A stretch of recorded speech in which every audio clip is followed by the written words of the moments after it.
Hello students, आज हम एक नया चैप्टर स्टार्ट कर रहे हैं। तो इसमें काफ़ी कुछ पढ़ेंगे। चैप्टर का नाम है मेंसुरेशन या क्षेत्रमिति। ठीक है, तो इसमें हम कुछ 2D डायग्राम्स को देखेंगे और कुछ 3D डायग्राम्स को देखेंगे। सबसे पहले हम समझते हैं, तो स्टार्ट कर रहा हूं मैं मेंसुरेशन। इसकी डेफिनेशन से स्टार्ट करेंगे, फिर देखेंगे वो कौन कौन सी आकृतियां हैं जिनको हमें देखना है। ठीक, तो मैं स्टार्ट कर रहा हूं। देखते चलिए कि मेंसुरेशन होता क्या है या क्षेत्रमिति हम कहते किसे हैं।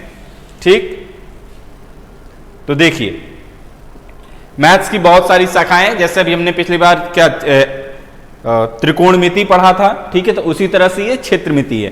तो क्षेत्रमिति में क्या होता है कि मैथ की वह शाखा, ठीक है, जिसमें हम किसी भी आकार का क्षेत्रफल, आयतन या कुछ परिधि वगैरह निकालते हैं। मतलब हम कुछ उसको उस आकृति को नापने का प्रयास कर रहे होते हैं। तो देखिए यहां पे क्या लिखा हुआ है कि the branch of geometry that deals with the measurement of length, area और वॉल्यूम। ठीक है, लेंथ हो गई आपकी लंबाई या चौड़ाई, एरिया क्षेत्रफल, ठीक है, और वॉल्यूम मतलब आयतन। अभी इन सारे शब्दों को हम समझेंगे। या फिर हम कह सकते हैं कि मेंसुरेशन जो होता है वो होता है एक्ट और प्रोसेस ऑफ मेजरिंग, मतलब कुछ नापने की प्रक्रिया जो होती है उसी को हम क्षेत्रमिति कह सकते हैं। ठीक है, अब देखिए क्षेत्रमिति कितनी तरह की होती है ये भी समझना जरूरी है भाई। मतलब आकार हमारे कितने हैं, तो अब जैसे हम जानते हैं कि एक हमारी होती है 2D 2 डायमेंशनल और एक होता है हमारा 3D आकृतियां, यानी कि 3 डायमेंशनल आकृतियां। तो भाई 2 डायमेंशनल आकृतियां कौन सी होती हैं? 2 डायमेंशनल वो आकृतियां होती हैं जिसमें हम सिर्फ 2 डायमेंशन में चल रहे होते हैं। किसमें चल रहे होते हैं भाई? 2 ही डायमेंशन में चल रहे होते हैं। जैसे मान लीजिए एक हमारी हो गई लंबाई, एक हो गई हमारी चौड़ाई। क्या हो गई? चौड़ाई। तो इसमें हम सिर्फ 2 चीजें मान के चलते हैं। क्या? एक तो लंबाई है और एक हमारी चौड़ाई है। ठीक है, और 3D क्या होती है भाई? 3D जैसे अगर हमें कहना है तो 3D में हम तीनों लेते हैं, लंबाई, चौड़ाई और ऊंचाई। लंबाई, चौड़ाई और ऊंचाई, मतलब तीनों डायमेंशन आपने ले लिया, एक्स, वाई और जेड। इसमें सिर्फ आपने एक्स और वाई लिया हुआ है। ठीक है, तो अभी जैसे जैसे हम आकार या आकृतियां देखते जाएंगे आपको ये और ज्यादा समझ में आता जाएगा। तो देखिए इसमें हमें कौन कौन सा पढ़ना है, कौन कौन सी आकृतियों को पढ़ना है, एक बार ये हम देख लेते हैं।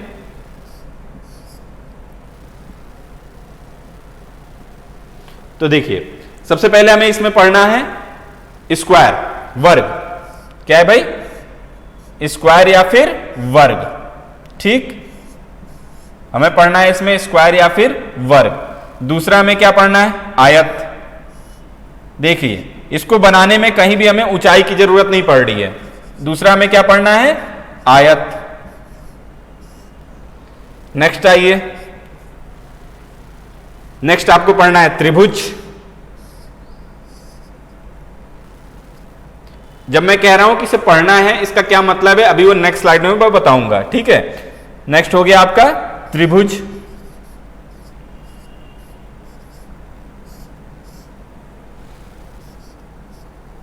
और चतुर्भुज। चतुर्भुज में भी कुछ स्पेशल वाले पढ़ने हैं। चतुर्भुज हो गया आपका। ठीक, पांचवा आइए, और वृत्त पढ़ना है। इसके अलावा वृत्त पढ़ना है, सर्कल। ठीक है, तो 2D वाले जो डायमेंशन जो हमें आकृतियां पढ़नी है वो है हमारा ये 5 आकृतियां हमें पढ़नी है। अब इन 5 आकृतियों को पढ़ने का क्या मतलब है कि हम इनमें मेजर करेंगे कि भाई लंबाई, चौड़ाई क्या होती है, इसकी परिधि क्या होती है। ठीक है, परिधि बोले तो पैरामीटर या फिर सरकमफेरेंस। ठीक है, क्षेत्रफल क्या होता है और इनका वॉल्यूम होता है या नहीं होता है, नहीं होता है तो क्यों नहीं होता है। ठीक है, ये सब देखेंगे। अब 3D में भी देख लेते हैं हमें क्या क्या पढ़ने की जरूरत है भाई। तो 3D में जो सबसे पहले हमें पढ़ना है वो है क्यूब। क्या है भाई? क्यूब।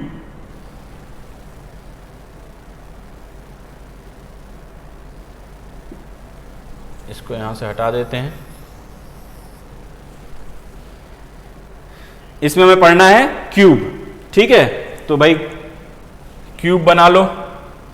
क्यूब कैसे बनता है?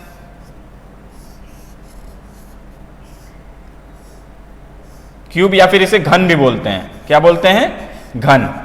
ठीक है। दूसरा हमें पढ़ना है इसमें क्यूबॉइड।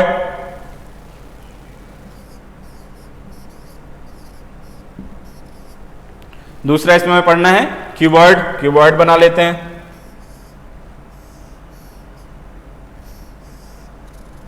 इसे बोलते हैं हिंदी में घनाभ।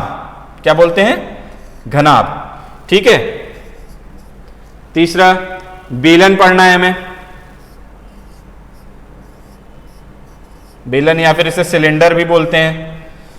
ठीक है।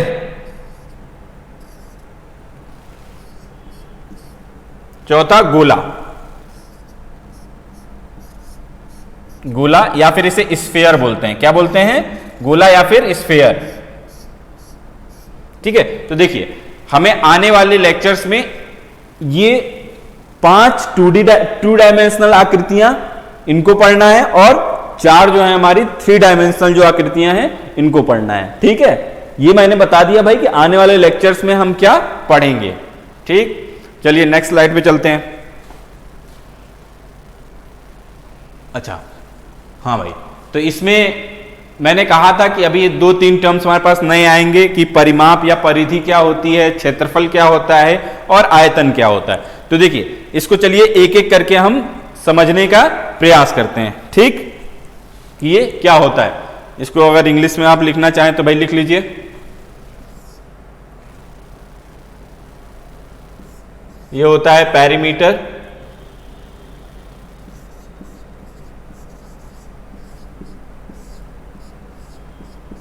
पेरीमीटर या फिर सरकमफेरेंस भी बोलते हैं, परिधि। जब सर्किल की हम बात करते हैं तो हम इसको क्या बोल देते हैं? सरकमफेरेंस।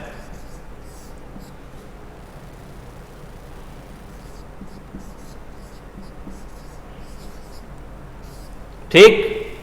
तो देखिए अब ये होता क्या है ये समझने की कोशिश करते हैं। ठीक है, कि होता क्या है। तो देखिए अब जैसे आपके सामने एक ये प्लॉट पड़ा हुआ है, आपके सामने ये प्लॉट दिख रहा है ना भाई।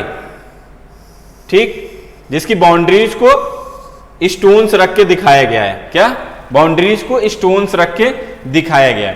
तो इसमें अगर मैं कहूं कि मुझे परिमाप निकालना है या परिधि निकालना है तो मैं ये कह सकता हूं कि अगर मैं इसके चारों तरफ के रास्ते नाप लूं तो जो इन चारों रास्तों का योगफल आएगा वही हमारा परिमाप हो जाता है। तो या फिर हम कह सकते हैं कि parameter is sum of length of all external boundaries. External बाहरी सीमा की लंबाई का होना चाहिए। क्या कह सकते हैं हम भाई? कि सभी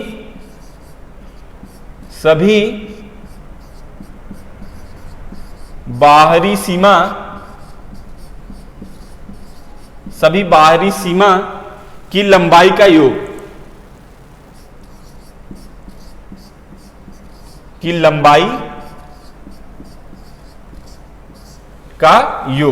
ये क्या कहलाता है? ये कहलाता है हमारा परिमाप।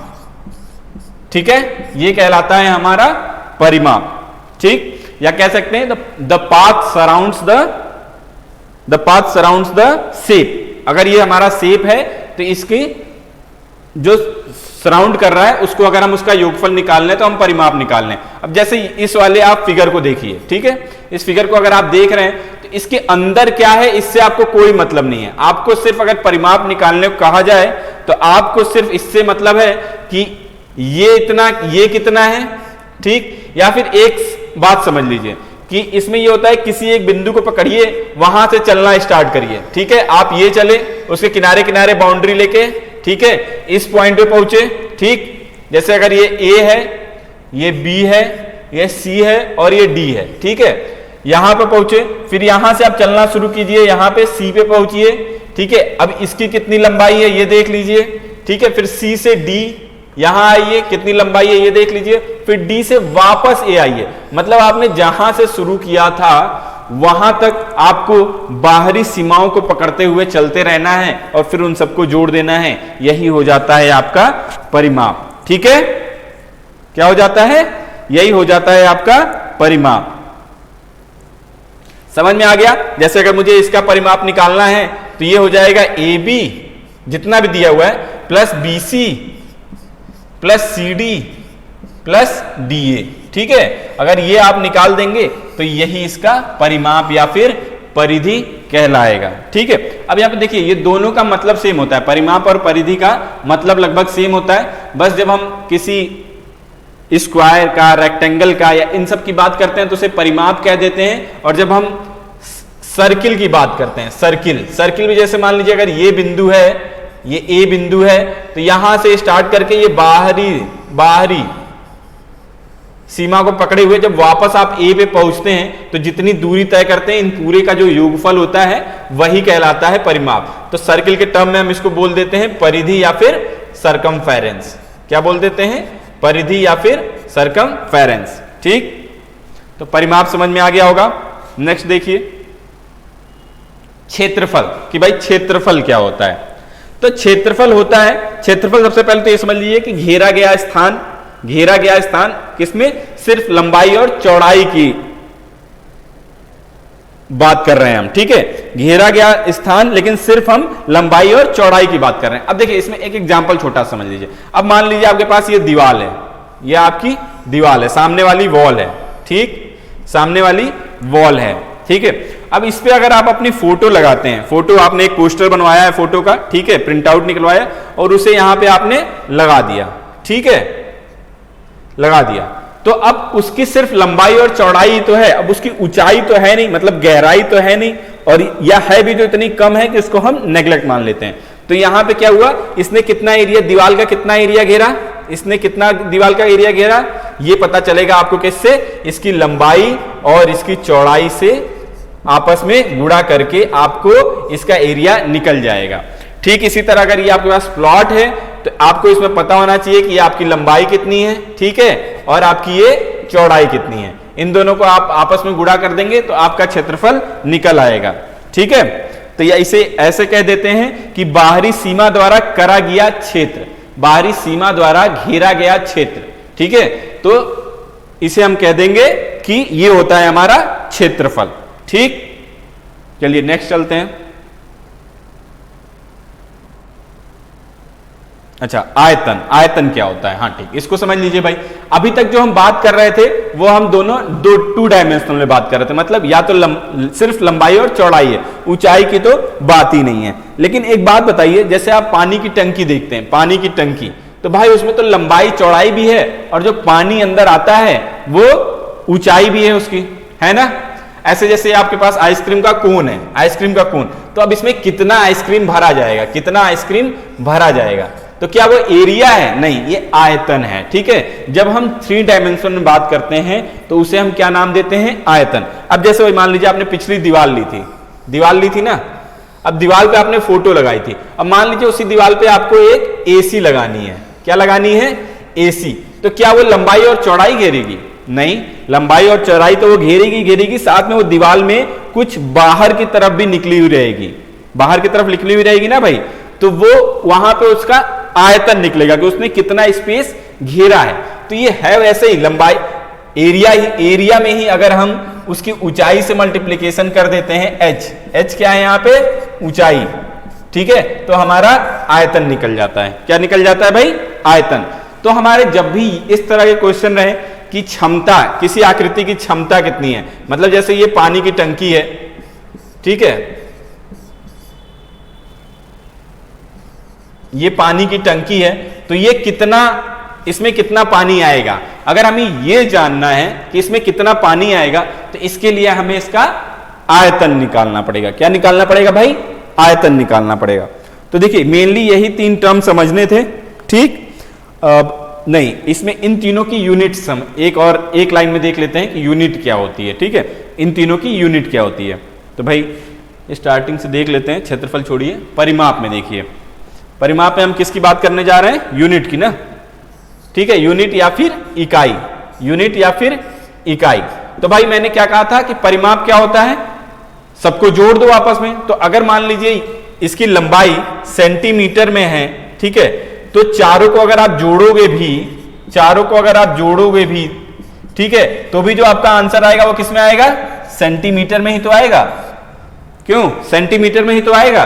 तो इसकी इकाई हम कह सकते हैं कि सिंगल यूनिट होती है, ठीक है। वो कुछ भी हो सकती है, जैसे अब मान लीजिए आपकी सेंटीमीटर हो सकती है, मीटर हो सकती है, किलोमीटर हो सकती है। वो जिस तरह का आपका प्रॉब्लम आएगा आप उस हिसाब से डिसाइड कर लेंगे कि क्या होगी। ऐसे ही क्षेत्रफल में देख लेते हैं यूनिट, क्षेत्रफल में यूनिट देख लेते हैं भाई।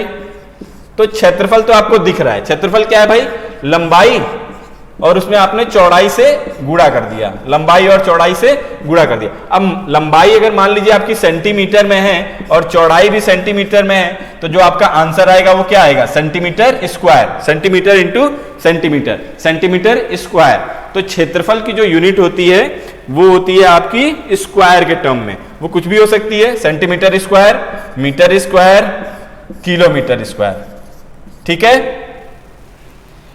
इसी तरह से आयतन में आइए, आयतन में आपको दिख रहा होगा, आयतन में तो भाई 3 है, आयतन में तो 3 है, ठीक है।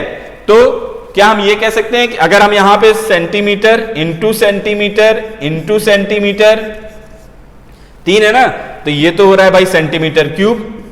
तो इसकी जो इकाई होती है वो क्यूब में होती है, ठीक है, क्योंकि यहां पे 3 आपस में मल्टीप्लाई हो रहे हैं। तो इसको जब हमें लिखना होता है तो इसकी इकाई हो सकती है क्या, इसी तरह से अगर मैं देख लूं तो centimetre square cube, centimetre cube, metre cube, या फिर ठीक है किलोमीटर क्यूब। इसकी और भी इकाइयां हम पढ़ेंगे जब हम प्रॉब्लम्स करेंगे या एक एक शेप को डिस्कस करेंगे, ठीक है। तो आज की क्लास अभी इतने पे ही रखते हैं, फिर नेक्स्ट जब स्टार्ट होगा, जब एक एक आकृति को हम लेके पढ़ेंगे, ठीक है, तो वहां से शुरुआत करेंगे। चलिए धन्यवाद, नेक्स्ट लेक्चर में मिलते हैं।